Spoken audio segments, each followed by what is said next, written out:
Hey Bible lovers, I'm Tim Nichols, and I'm here to bring you your Nichols Worth. And today from Warner Bibles, we have a KJV New Testament like no other. Now what happened is Warner was looking for a particular type of a King James New Testament, and they couldn't find one, so they decided, you know what, we're going to make our own.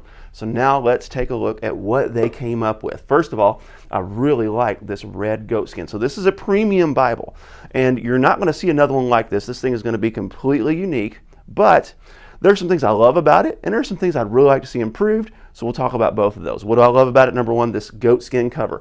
I love that grain. I'd say that's probably a stamped grain. Check it out. Has a neat little cross on it, and animal skin liner. Really floppy and nice, just well done.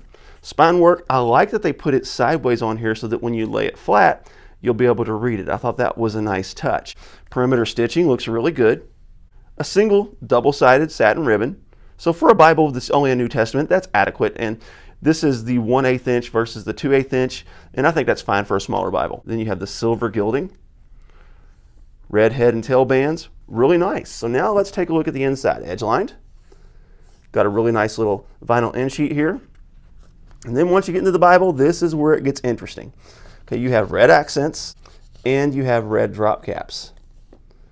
This is a 40 GSM paper, but as you can see, it does have quite a bit of ghosting, so it does lack that opacity that you see in some of the more premium Bible paper. So this is one improvement I'd like to see. I'm going to tell you a few improvements I'd like to see, and I'm going to tell you some things that I really like about it. First of all, this font size. This is an 11-point font, really dark, really nice. I like the drop caps. One thing is I think the red could be a little more burgundy, so that's another thing I'd like to see improved, is to get that red a little bit darker. And you're going to see how that kind of becomes an issue with the red letters. It's not bad, but it's not as good as it could be. But once we get into the text, this is where this thing gets interesting. Okay, there's your red letter. Now it's going to struggle to lay flat because this is a very thin, very compact Bible. This is the red letter. It's not bad. Don't get me wrong. It's not terrible, but I would like to see that just a little bit more burgundy. They did line match it, and here's one thing I like about this. I absolutely love the leading space. Look at the room that this text has to breathe. To be in such a compact Bible, to be able to breathe with a text like that, and that line matching, that really does mask that ghosting. I do think a more opaque paper would serve them well. See, for example here, see how bad that ghosting is? That could be virtually eliminated with a more opaque paper with this 40 GSM. So that's one thing I'd like to see. I'd like to see the red letter a little dark. And I'm going to tell you, the verse numbers really took me some getting used to. I didn't like them at first. I'm going to be honest. It took me a bit to get used to them. But look, they have the chapter and the verse number together. Now we're used to having the chapter at the beginning and then that's it. But with them, they did not choose to do that. They let us know it's chapter 24 in like a heading, and then you know what chapter you're in very nice, bold verse numbers all the way through. So this took me some getting used to, but I'm going to tell you, I'm to the point now where I absolutely love this. This is probably my favorite feature in this Bible. So as you go throughout this, you're going to see in the black letter, very nice. I love this font because it kind of gives you a classic look that's really in keeping with the King James. It's also nice and bold, so very good work there. I also like the color of this paper. If they could just get it a little more opaque, this color, there's no glare. It's very easy to read. It's very pleasant. For a first edition, for a first time, for a publisher that's really small, I don't even know if this is any more than a one-person operation. They've really done a nice job with this thing, and this is excellent. A few other things to note in this is I thought this was interesting.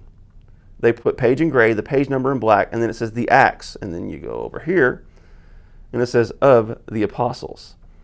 I thought that was an interesting choice. I would have put Acts of the Apostles on one page, but their goal is to bring balance to it, so hey, you know what? Not a big deal there. But I thought this was pretty cool. And then they do the same thing here. The first epistle of the Apostle Paul, and then on this side it says, to the Corinthians.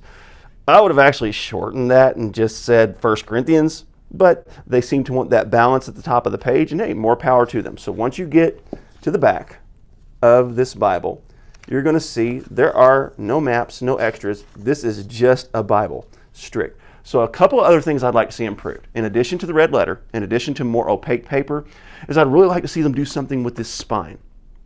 Add some spine hubs instead of that gilding there, just to really bring this thing out. Another thing is there are some craftsmanship issues that could be addressed. This isn't bad, but you can see It's a little bit messy right there.